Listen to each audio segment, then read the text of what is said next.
Hey guys, welcome back to Pops and Props. Today I will be showing you guys how to make a burned Michael Myers Funko Pop. So let's get right into it.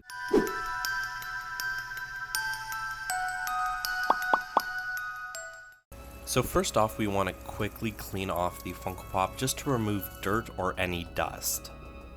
Next up, I am using some paper towel to dry off the Funko Pop.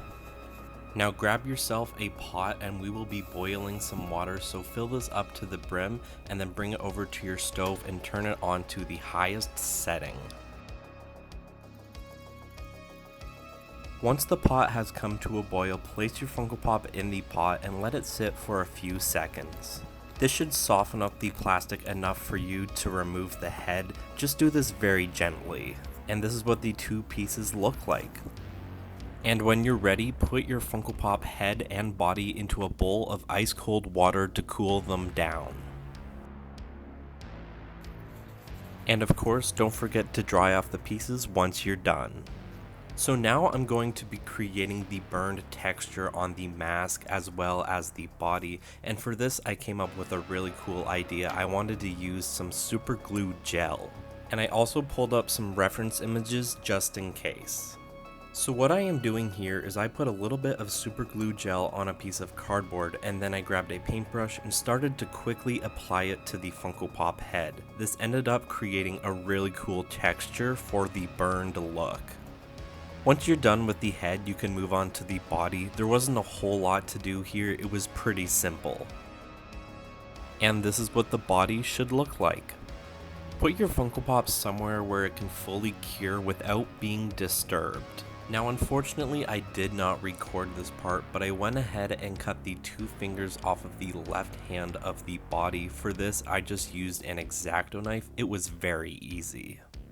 Next up is the painting, and for this I used a bunch of different shades of brown as well as black and gray. I started out with a dark gray base and then I added some brown and black to get some depth to the color. After that, I dry brushed a coat of light gray over the burned part of the face. It really brought the colors together and it looks so good. And next up is the hair. This is essentially the same thing as what we did on the face, but I used more brown. For the hair, I did some dry brushing with light gray as well as white to make it look really ashy. And once again, do the same procedure on the body. Now this step is totally optional. I used some cut up pieces from a white t-shirt, some super glue, and some scissors to create a bandage on the wounded hand. You absolutely do not have to do this, but I wanted to take it an extra mile and do some extra details. And this is what the completed Funko Pop head should look like with the texture and the paint. I think it looks so good.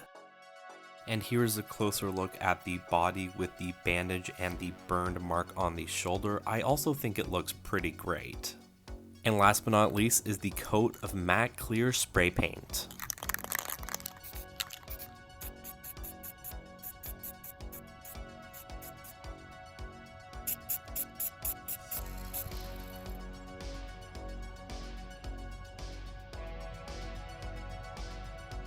And once the clear coat is finally dry, we can put the Funko Pop back together. Don't be afraid to apply some pressure, this was pretty tough.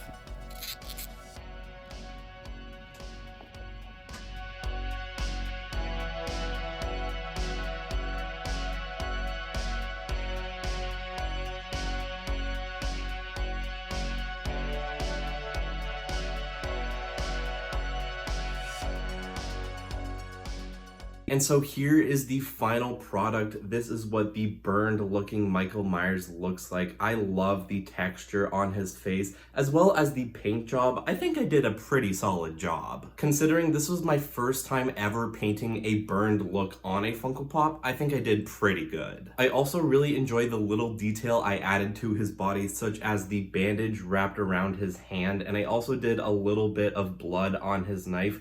Overall, I love all the details I put into it. And I would love to hear your thoughts, so make sure you comment down below and let me know how I did on this Funko Pop. I know this was such a random video, but I had a little bit of extra time on my hands and I wanted to put at least one Halloween related video out there for you guys. As always guys, if you enjoyed today's video, please don't forget to do those 3 things: like, comment, and subscribe, and I'll catch you guys in the next video.